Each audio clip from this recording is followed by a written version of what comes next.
Ok, sledi naslednja gostja, ki jo seveda vsi poznate. Tanja Ribič, ki je priznana, priljubljena slovenska igralka, pevka, televizijska voditeljica, ki je svojo kariero začela z gledališkimi nastopi na odru ljubljanske Drame, kjer je pokazala svoj igralski talent in pridobila široko prepoznavnost. Skozi leta se je uveljavila kot vsestranska umetnica, saj je poleg igralskega dela nastopila tudi kot pevka in se preizkusila v različnih glasbenih projektih. Njena igralska kariera zajema vrsto uspešnih gledaliških predstav, televizijskih serij, filmov, kjer je navduševala z različnimi vlogami in izjemnim občutkom za lik. Torej, na AGRFT se je vpisala leta 1987, dramsko igro študirala v letniku profesorov Kristjana Muka in pa Dušana Mlakarja ter študij končala z diplomskima vlogoma Kolumbine v življenju playboyov po Dušanu Jovanoviću in pa gospe Sirlijeve v igri Kaj je resnica. Intenzivno se ukvarja tudi z filmom, slovenske in tuje produkcije, igrala je v celovečercih Kajmak in marmelada ter Traktor, ljubezen in rock'n'roll Branka Đurića. Za zadnjo vlogo je leta 2008 na filmskem festivalu tudi prejela nagrado za najboljšo igralko. Nikogaršna zemlja, Danisa Tanovića, Halgato, Andreja Mlakarja, Umetni raj, Karpa Godine. Nepopisan list Janeta Kavčiča, Ti presento un amico Karla Vencine in La prime notte della luna massima, ko se že to izgovori, sej ni važen, italijansko v glavnem, Giulmia, whatever. Torej, igrala je osrednje vloge v TV nadaljevankah, Naša mala klinika, gotovo se spomnite, a ne, Velepička, zelo taka zanimiva vloga je bila to, še jaz sem dostikrat gledal takrat Teater Paradižnik, še prej posnela nekaj TV filmov, veliko radijskih iger, leta 1997 je s pesmijo Zbudi se zastopala Slovenijo, na tekmovanju pesem Evrovizija posnela tudi več samostojnih plošč. Dvakrat vodila prireditev Viktorji in ukvarja se tudi s sinhronizacijo celovečernih Disneyjevih risank, ki jih tudi režira. Tako da tukaj imate še nekaj informacij, gotovo ste prebrali, pa da ne bomo preveč, kar povabimo Tanjo na oder. Dobrodošla.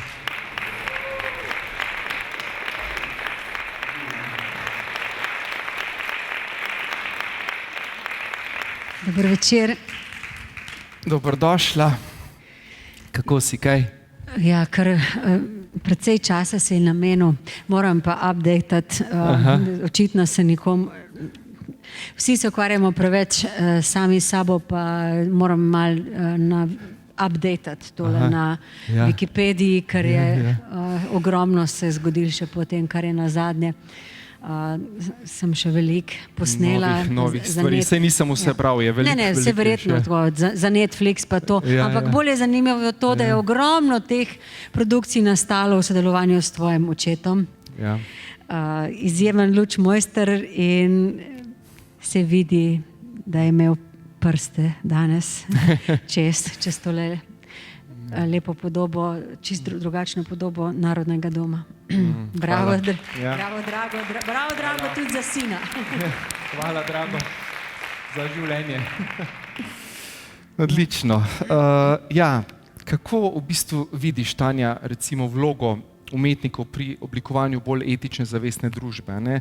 Dala sva temo naslov pogovora Prebujanje človečnosti, kako torej zgraditi pravičnejšo, bolj zavestno družbo? Najprej je tukaj kar precej neznank, ki jih treba definirati. Rekel si, kako opredelimo, kako bi lahko umetnik vplival. Da razčistimo, jaz tukaj se ne čutim nič umetnico ali karkoli, ne počutam se nič drugačno od, tudi če bi bila kmet ali karkoli, enostavno sem človek v tem trenutku, ki se mi zdi, da nimam več pravico molčati. Če pa govorimo o umetnosti, pa moramo najprej definirati, kaj sploh je umetnost. Kaj je danes umetnost, ker današnjo definicijo spet definira današnje okoliščine. In opažam, da nekako ta umetnost, bi skoraj rekla, da namerno postaja tako v enem takem ohlapnem krogu in se velikrat maha z nekimi proizvodi, da je stvar umetnosti, ampak žal ni tako. Če me je včasih bolelo, da je bilo ogromno cesarjevih novih oblačil, če me je včasih bolelo, da je preveč polarizirana kultura. Na eni strani reality šove, na drugi strani, ne vem, Prešernove nagrade samo za peščico. Mene je zanimalo, kaj je tista umetnost, ki lahko pride do srca vsakogar. Zdaj pa pride še en problem višje, da se umetnost vse več uporablja, da ne rečem zlorablja, za neke agende, mislim, za spuščanje nivoja zavesti, da je kar vse umetnost, da je umetnost, ki bi morala povzročiti v človeku lepe občutke, katarzo, prepoznavanje, da se velikokrat dogaja, da bi šokirala. No, če se samo spomnimo otvoritve olimpijskih iger, se spomnite, ste jih gledali? Ojoj, a ne? In mnogi, celo priznani umetniki so rekli, ja, kaj se zdaj čudite, to je pa ja umetnost, umetnost je vedno znala šokirati. Ne bi rekla, da šokirati, mogoče včasih presenetiti. Šokiranje je negativno čustvo, ki ti spravi do tega, da greš v boj. Jaz mislim, da to pač ni bila umetnost in čedalje večkrat to vidim. Nedavno je bila ena fotografska razstava v centru Ljubljane, kjer so bila moška spolovila pa vse to priznanega slovenskega gledališkega umetnika in celo mislim, da je župan komentiral, da je rekel, so ljudje, kar so ga je vprašali, ne, pa kako to, zakaj dovoli, da otroci tam hodijo, prav, umetnosti ne smemo cenzurirati, vzgojo otrok se pa ne bom spuščal. Ne, z umetnostjo vzgajamo otroke. Z umetnostjo moramo delati svet lepši, zato so si izmislili umetnost. Umetnost je življenje na enem simboličnem, višjem nivoju. Ne? In mislim, da zavestno, da se spušča nivo. Jaz se spomnim, v 80-ih je bila ena pesem Jožica, kje si bila, se spomnite? Jaz nisem mogla verjeti, da je kaj takega bilo po radiju. Potem Debela deklica, pa to je bil takrat šok. Zdaj se poprašajte, kaj pa je to danes? To je danes postalo mainstream, da uporabim tujko, ki jih sicer ne rada. Vse nižje vse to gre. In se vprašam, zakaj je to potrebno? Ker vojne se ne bijajo samo z orožji, s puškami. Vojne se bijajo tudi na razbijanje človeške zavesti. In če se jaz postavim res neskromno v kožo umetnika, bi si jaz želela takšne predstave, da dvigujejo zavest. Mislim, da je to namen umetnosti, ampak umetniki nismo svobodni. Če govorimo o popularni kulturi, ko vsi pravijo, ja, ti imaš veliko več vpliva, ti si slišan. V popularni kulturi ti moraš biti popularen, da si slišan. In če si popularen, ne smeš govoriti neprijetnih resnic. Tako da od popularnih umetnikov mi bomo težko slišali resnico. Tako da to, kar je rekel Krešimir, avtonomija, vsak mora za sebe brskati, iskati za resnico in malo je takih, no, da si upajo govoriti resnico, ker smo konformisti, ker gremo z eno začrtano potjo od otroštva naprej. Ja. Naslednje vprašanje, ne? Verjetno zato, ker vidiš, kaj se dogaja, ne? Si se tudi v bistvu malček politično angažirala, ne? Kako vidiš recimo, kakšne korake kot ključne za Slovenijo, a ne? Kakšna je bila tvoja recimo pot prebujenja, kaj te je premaknilo, bova rekla, je pot k naravi ključna in pa kakšni so lahko izzivi na tej poti? Nisem sigurna, da sem si vsa vprašanja zapomnila. Bova počasi. Kaj je bilo ta prvo?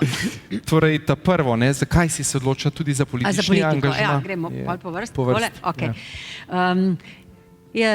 Jaz sem bila toliko nervozna, če je oče kdaj televizijo gledal pa poročila, pa če smo videli politike, nikoli nisem tega marala.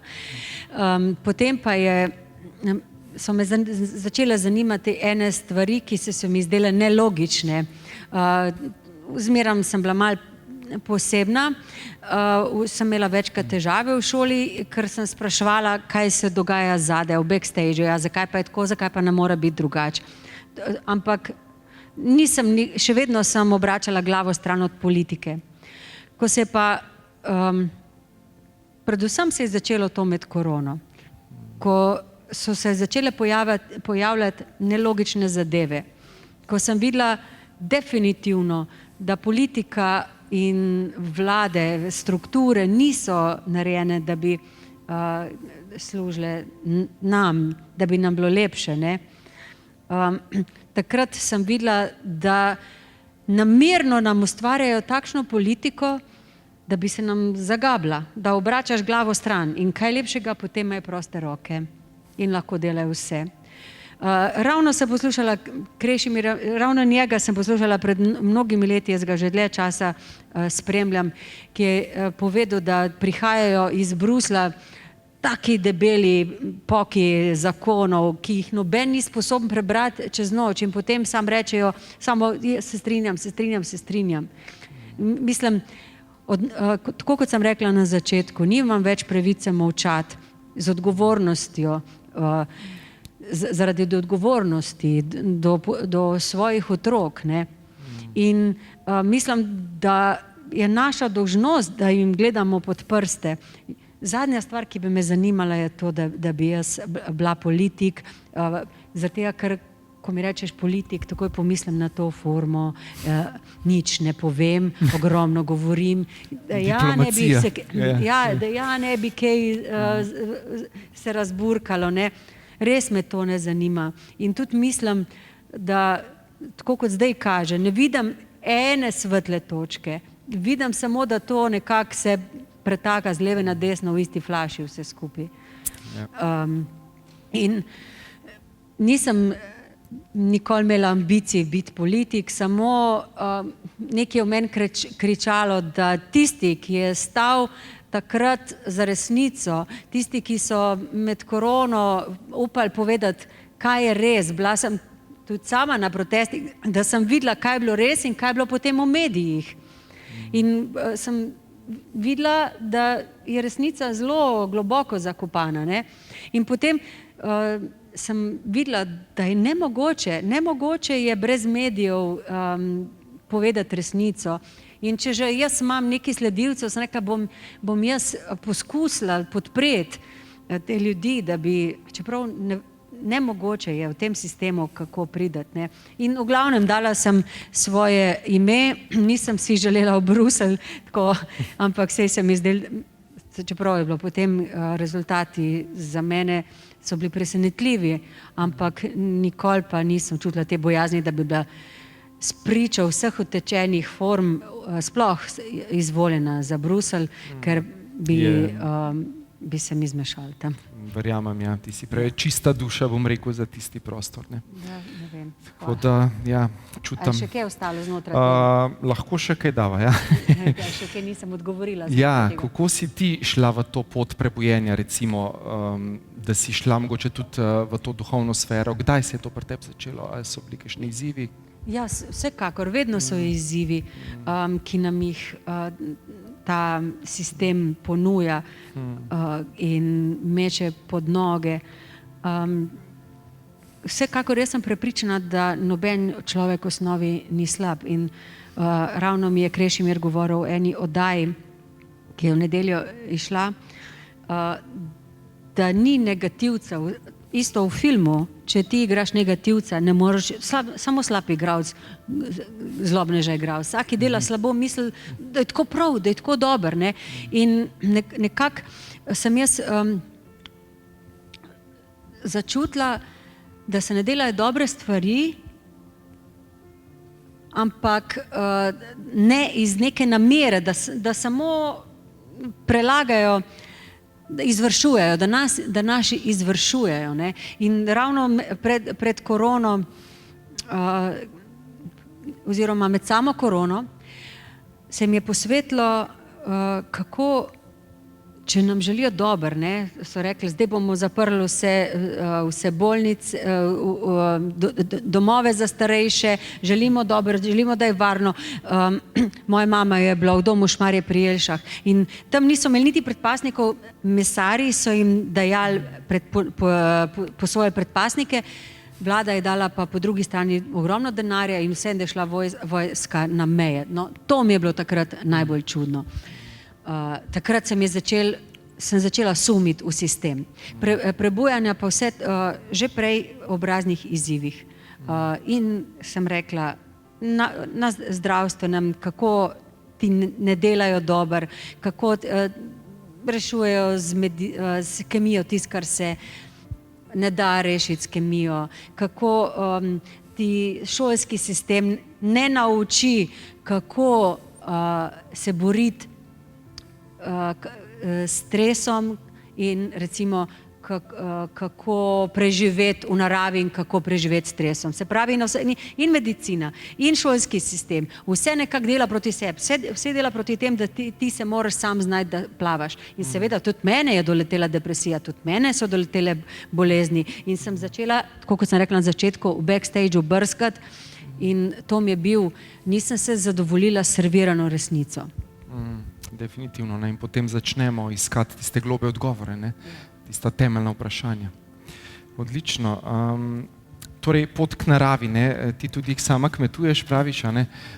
Je to ena pot, da bomo lahko v bistvu se globe povezali z naravo, zdaj obstajajo, recimo tudi v oddaji sem imel Andrejo Cepuš, ki ima ta rodovna posestva, ne? In se veliko na tem dela, ne? Menda tukaj Štajerska je ta srčna čakra, kot smo že zadnjič rekla v pogovoru, ne? Srčna čakra Slovenije. Je to neka pot nazaj k naravi, nazaj k tej pristnosti, da ohranimo to humanost kot ljudje, da nas ne bo ta transhumanizem pač pelal v to smer. Ja, zanimivo mi je bilo to, kar je rekel Krešimir, da se ne moreš boriti, krasno, hvala, da se ne moreš boriti na silo proti transhumanizmu, ne? Ker jaz sem še zmeram, ob vse tej krivici, ki se nam dogaja, sem še zmeram preveč temperamentna, ne? Tudi moj oče je bil borec, je bil partizan, kurirček, ki je bil, in to imam po njem zmeram neki, ampak izgleda, da imam eno drugo poslanstvo, da moram zmerom doseči cilj. In to mi je zanimivo, ker je rekel Krešimir, da je mogoče namen transhumanizma na njegovo škodo, da si zlomi zobe, da je dobro, da pride, da mi naredimo eno stopnico naprej. In jaz sama ne bi vedela, in prav gotovo se še nikjer ne vidi struktura, kako narediti nov sistem, ampak duša me vodi nazaj k enostavnem. In tako si bo transhumanizem zlomil zobe.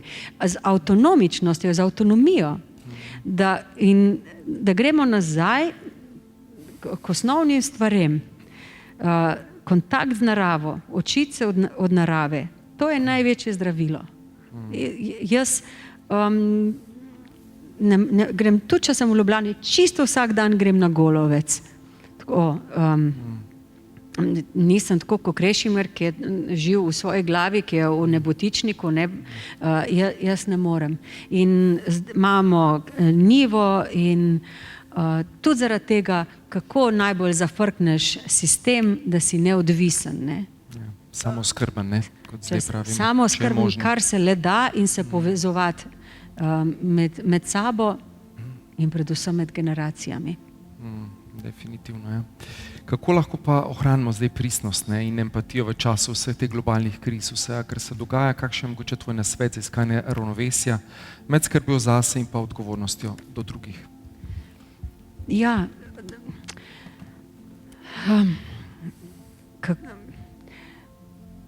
jaz recimo sem še zmerom igralka. Hodim v gledališče, igram, in v bistvu, ko sem tam, poskušam igralcem povedati,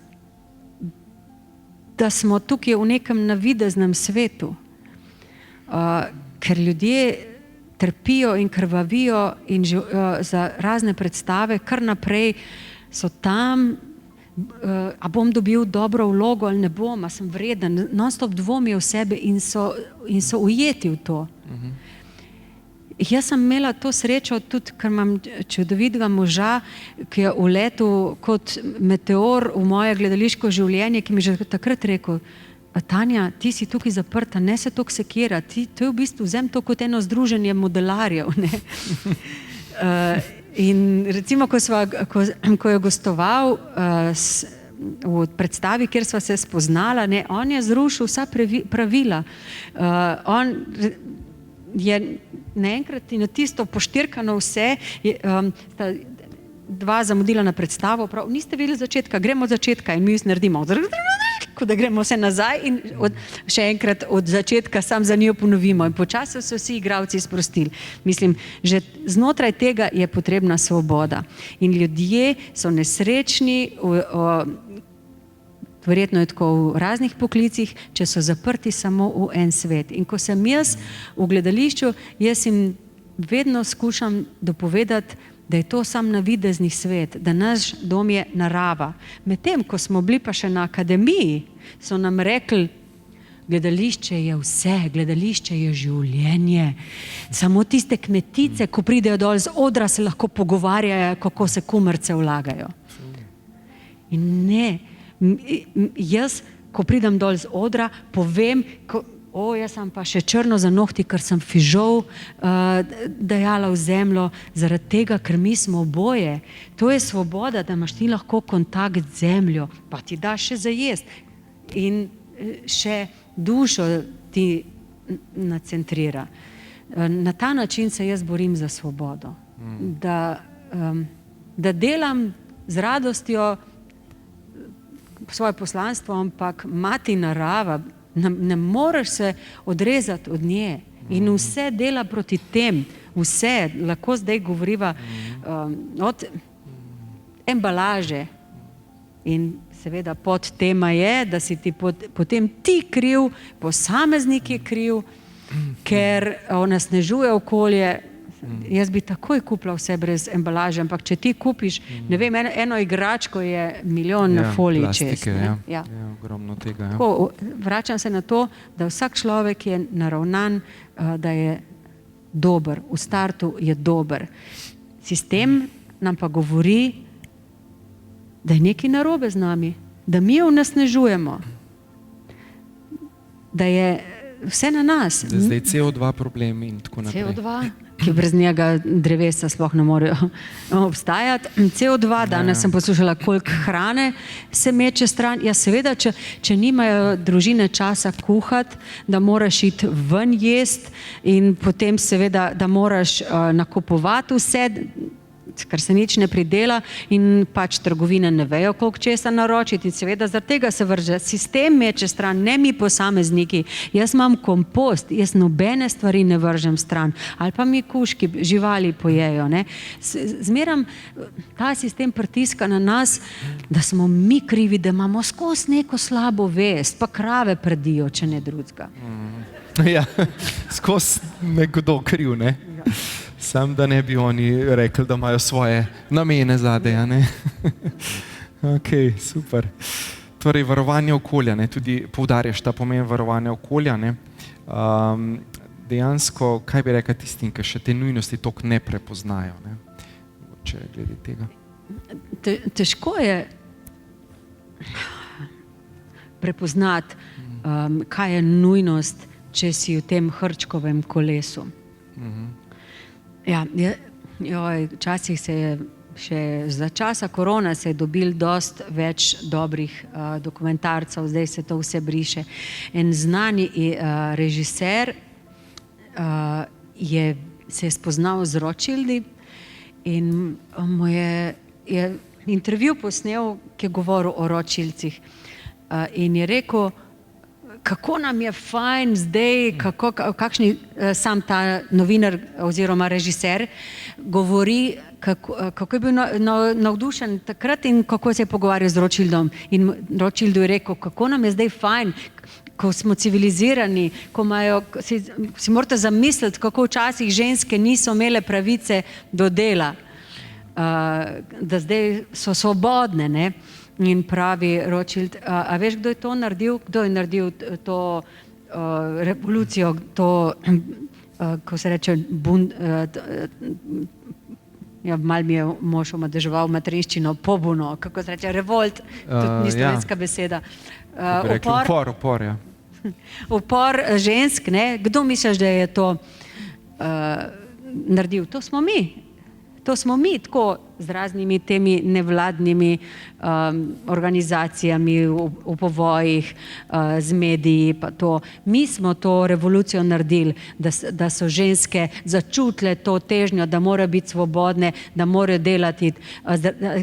Prej smo lahko obdavčili samo polovico človeštva, zdaj pa še drugo polovico človeštva lahko obdavčimo.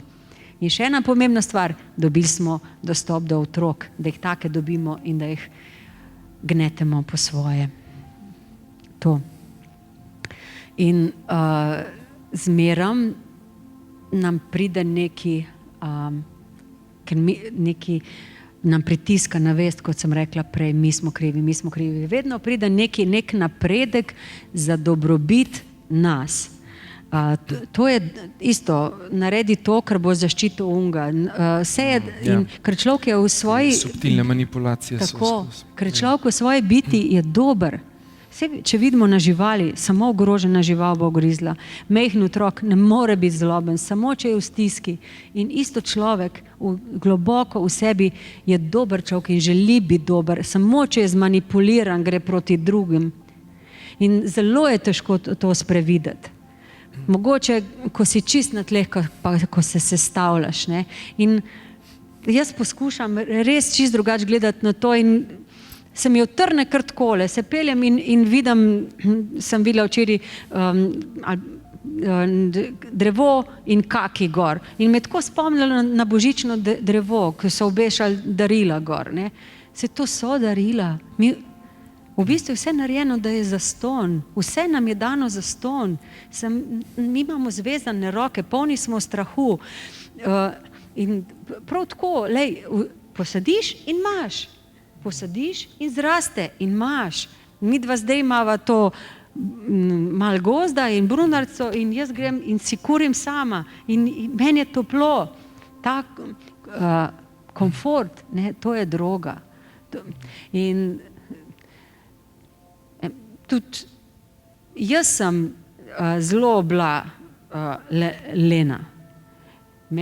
Mama je vse naredila namesto mene, ampak sem dobila prebojenje in sem zaštartala z nule zdaj, da bom naknadila vse za nazaj. Včasih je ravno tisto, če si v nečem toliko zagriznen ali pa toliko slab, se boš odrinil od tal in da boš šel potem popolnoma drugo pot. Jaz sem recimo najbolj zmrznjen človek, ampak hodim po zimu morje in sem postala svoje nasprotje. Se pravi, tudi če si navajen udobja, si lahko vsaj majčken za začetek eno nivico najdeš, pa boš videl, kako na malem modelu deluje ves svet.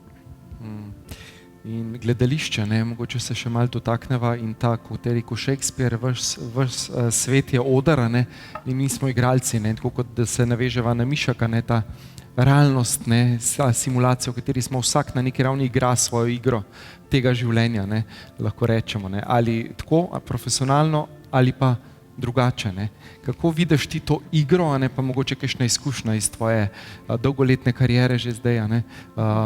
Igre pa mogoče nam pol kakšno vlogo zaigraš čistko, da malo. Ne, izven konteksta. Težko, ne. Sicer pa, kar se tiče, a je to oder ali ne, mene je res fasciniral svojo teorijo Krešimir Miša, ki pravi, da živimo v matrici, da je vse navidezno, da je to samo čutila, ki nam govorijo, da je to materija. Ne.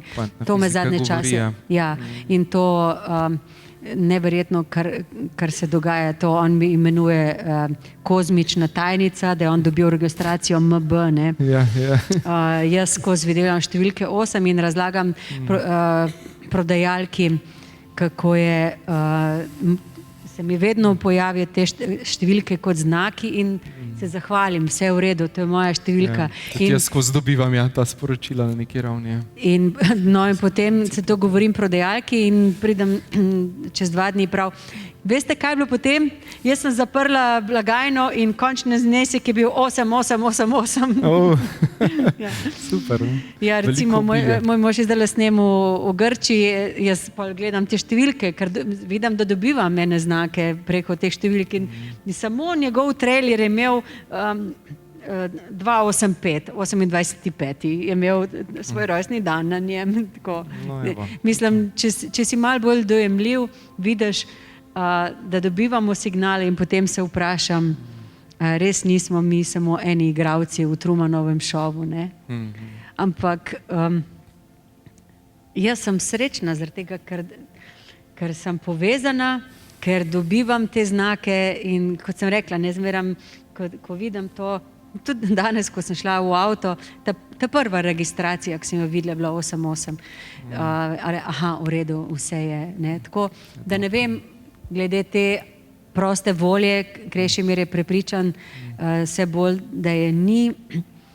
Če je sam toliko, da nam je zabavno, da nismo šli v tisti pekel, kot ga je. Da malo bolj zavestno igramo, kakorkoli že, ne? To igrico tle v tem odru življenja. Mogoče še kakšna vloga, ne? Kaj zdaj, v bistvu zdaj si igrala tudi eno predstavo na novo, ne?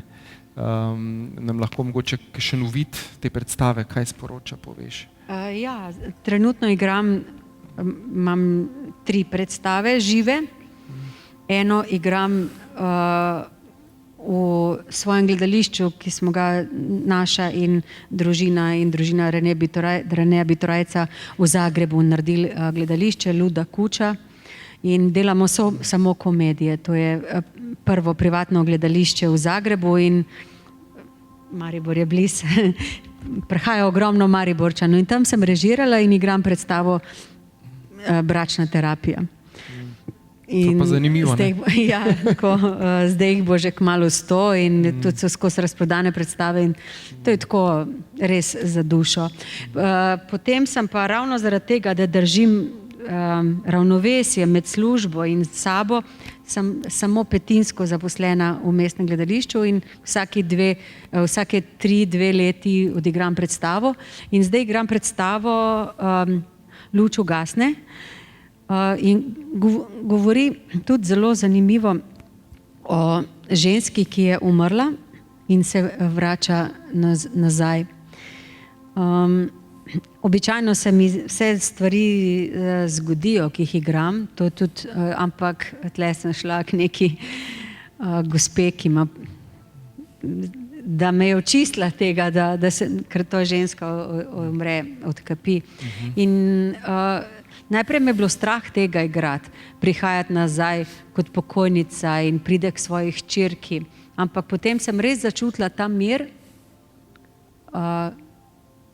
ki ga imaš, ko si, ne vem, osvobojen telesa tuzemskih skrbi in pride nazaj samo očiščena z ljubeznijo. Prej me je bilo strah, kako bom težko igrala to težko predstavo, zdaj pridem nazaj kot en angel, tako v nekih sferah, tako ko pravijo tisti, ko so šli čez tunel, kako je lepo, ne? To. No in potem pa še vedno igram tako kot je mala predstava, mečkrat se bom jaz zamrzla, tle v Mariboru sem jo 7-krat, v Mariboru sem jo v Narodnem domu 7-krat odigrala, malo avtobiografska, pa v dialektih igram, v štajerščini in mislim, oni tam Šmarje pri Jelšah, oni, ko tako grdo govorijo. Sem glih hotel reči, če bi kaj povedala tako. Ja. Pa Trbovska je pa tista moj drugi pa še tako temperament, ja. Ko je lega zdala, kaj, nekaj dolgica je tako gubca, ne. A veste, igralci. Super.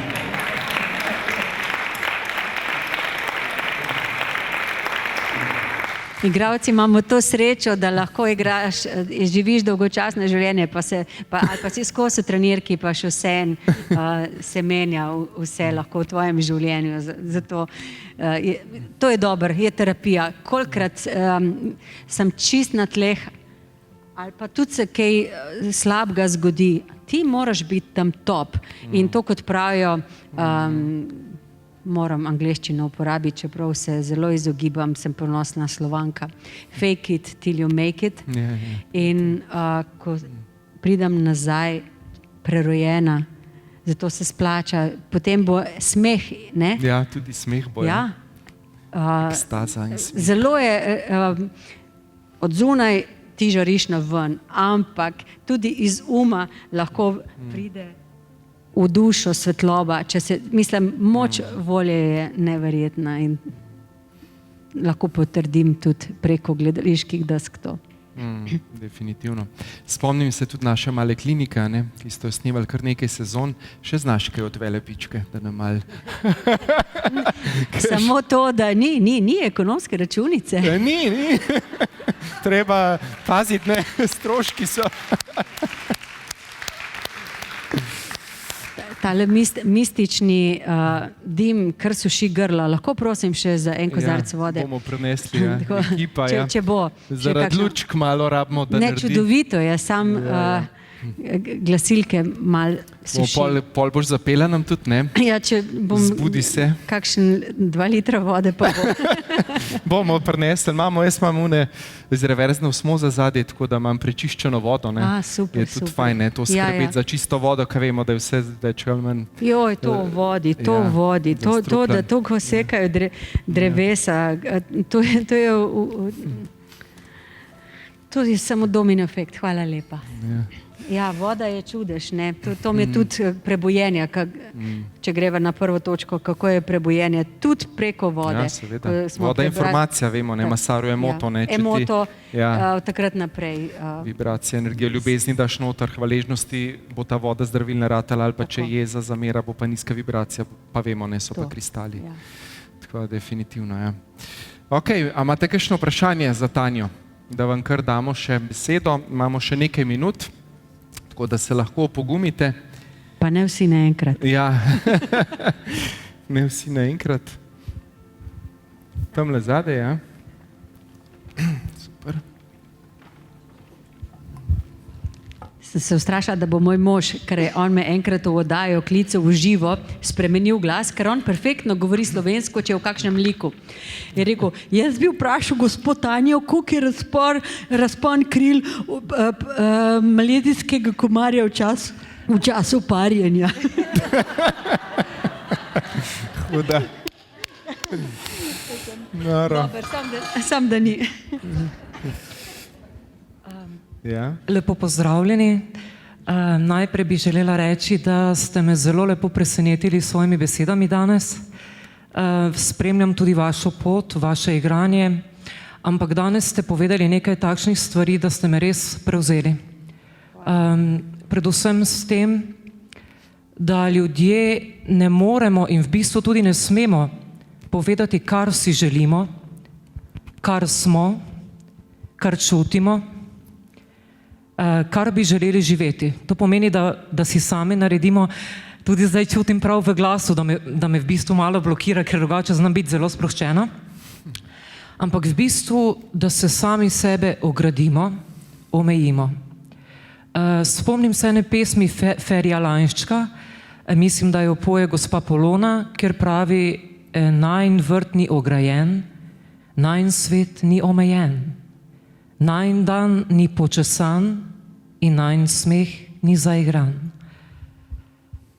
Krasno ste govorili o tem, kaj pomeni resnično dati umetnost, jo začutiti. Jaz zelo pogrešam tole na nekem nivoju države, same oblasti, da pokaže, da podpira kulturo, da podpira razvoj in spoštovanje jezika, da to čutijo in vidijo mladi.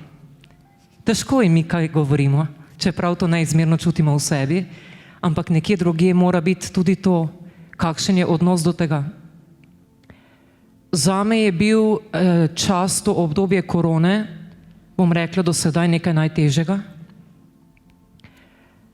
Strašen občutek tega, da smo res nekako bili načrtno nekje zaprti, izrazito ograjeni, vsak v svojem prostoru, vsak z nešteto ekrani, kar se kaže izrazito tudi sedaj v sedanjem času.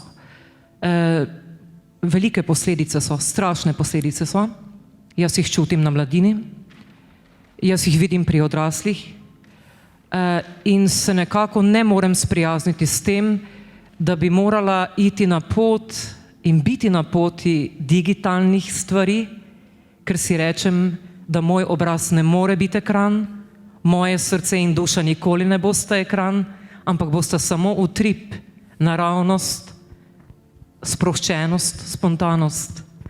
Naslednja zadeva, ki ste jo zelo lepo povedali, stik z naravo.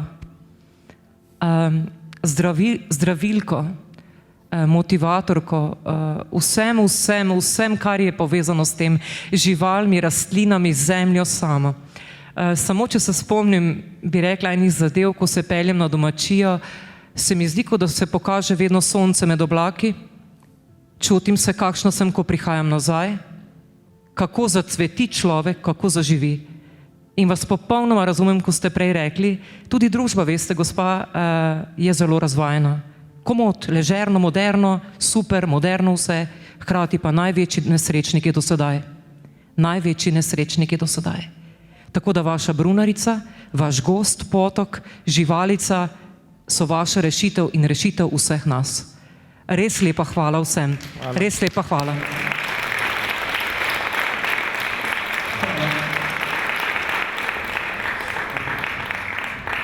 Odlično. Ima še kdo? Karkoli? Mogoče samo to, da živimo v izjemnem času. Jaz sem niti za sekunde v najbolj temnih trenutkih korone, niti za sekunde nisem izgubila upanja, ker sem imela zavedanje in vedenje, da čutim prav in da prav vedno zmaga. In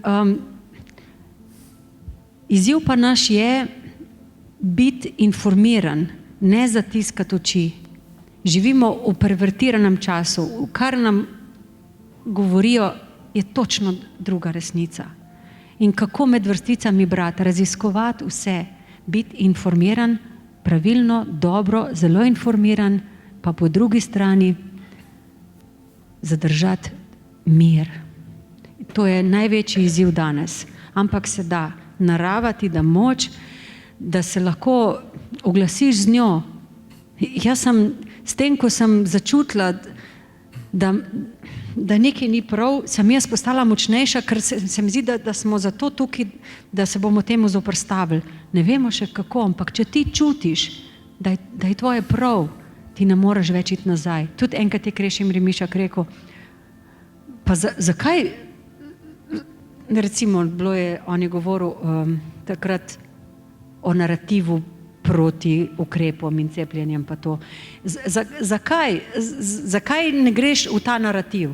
Je rekel, ko enkrat spregledaš, ni poti nazaj. To je isto, kot če ti nekdo da puško, pa zdaj ustreli otroka. Zakaj ga ne boš? Ne morem. Ko enkrat spregledaš, ne moreš več zapreti oči. Naloga je samo obdržati mir in svetlobo ob teh dejstvih grdih. Res je. Ohranja ta notranji mir, ne? Ja. Ker jaz sem prepričana, da smo povezani. Že Tesla je rekel, da vsak je kolešček v velikem stroju. In prebujanje je nujno in se dogaja. In ne vem, to bo prelilo se. To se bo prelilo slejko prej. Efekt kaplje čez ropa, ne? Ja. In bo šlo. Matijas Desmet, ki je bil gost v kinu Šiška, čudovit znanstvenik, sociolog, napisal knjigo Diktatura totalitarizma, je rekel, kakšna je razlika med diktaturo in diktaturo totalitarizma. V diktaturi, če ti odrežeš glavo, je konec diktature. V diktaturi totalitarizma, ki ga mi živimo, odrežeš glavo, nisi nič naredil, zaradi tega, ker ima diktator diabolično vez z ljudstvom, ki ga je ustvaril mediji, to je najhujše orožje. In že, če se odklopimo od tega, sej, korona je zginila, ko si ugasnil televizijo. Ja. Ko se odklopiš od tega, se povežeš lažje in si svoj in si svoboden. Je pa dejstvo, da bi naša vlada, da bi naša Slovenija lahko poskrbela za boljšo kulturo, pa vse veste, mi živimo v prodani firmi. Ja, nažalost, ne, so višji diktati, ne, in pač naši politiki samo izpolnjujejo ukaze z višjih nivojev, ne. Ampak vendar, ne, jaz verjamem, da več ljudi, ko se bo prebudilo, več ljudi, kot bo spregledalo, tako kot ta dogodek je namenjen prebujenju, da ljudje, a ne, se dvignejo v zavesti, v zavedanju, lažje bo, ne. In če nas bo več takih, bomo prevladali in potem lahko to tehtnico obrnemo, ne. Tako da jaz sem še vedno optimist. Jaz tudi. Jaz sem neozdravljiv optimist. No, super. Je pa treba opozoriti na nepravilnosti, a ne povedati resnico. Pa spet na kak način, Seveda, ja. Zgleda, da na silo ne moreš. Ja. Ne moreš. Ljudje se ne morejo, to sem tudi enkrat, ne vem, kje sem zasledil, ne moreš na silo nikogar prebuditi. A ne. Ko je človek pripravljen, ali dobi neko iniciacijo, nekaj pač se bo prebudil. In vsak ima svojo pot. Tako, vsak ima Nekdo svojo. dobi klofuto, nekdo Ja. nikoli ne spregleda. Tako. Odlično. Evo, to je bil ta del, a ne? Zdaj pa rabimo kakšen premor, da se pripraviš za muziko. Ne, sam da Bo lahko. Če mi Bomo dela dali. še malo vode. Ok, še malo vode, prosim ekipo zadaj. Dane, boš tlele. Ena pesem, ki jo bom zapela, verjetno jo poznate, ki ima zelo pomenljiv naslov, čist lahko bi vzela ta naslov tudi najinega pogovora.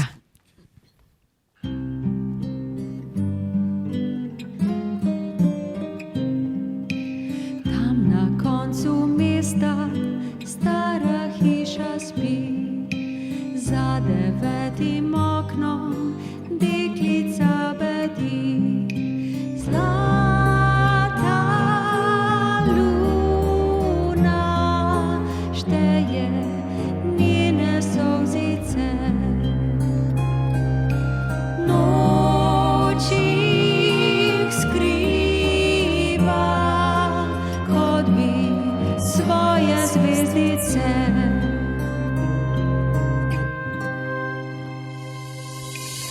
Tam za prazno mizo čaka vsako noč, njena čista duša kliče na pomoč. Dobre vile, ki so tiste ustnice, ki spoljubi čarajo zaljubljence. Zbudi se,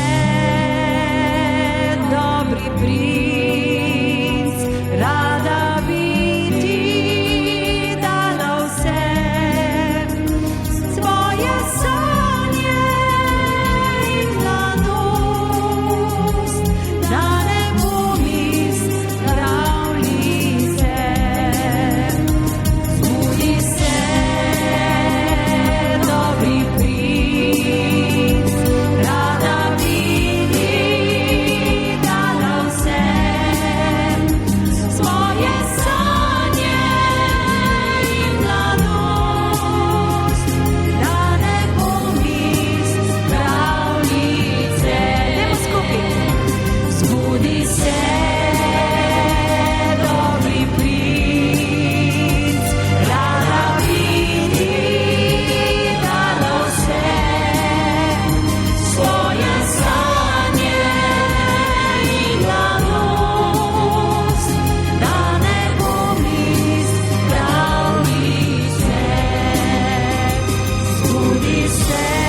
modro jutro preko joka gre.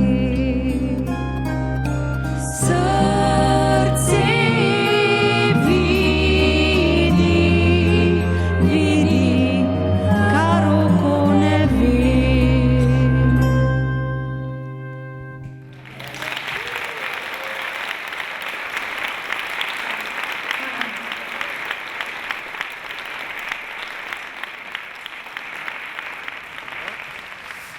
Eno darilce za pozornost. Hvala. Najlepša hvala za... To je to, kar diši. Ja, a ne? tudi, ja, naravna zadeva, čist. Bom takoj absorbirala. Ja, super. A lahko štebe? Vah. Jaz pa itak imam rad te sprečke, tako da...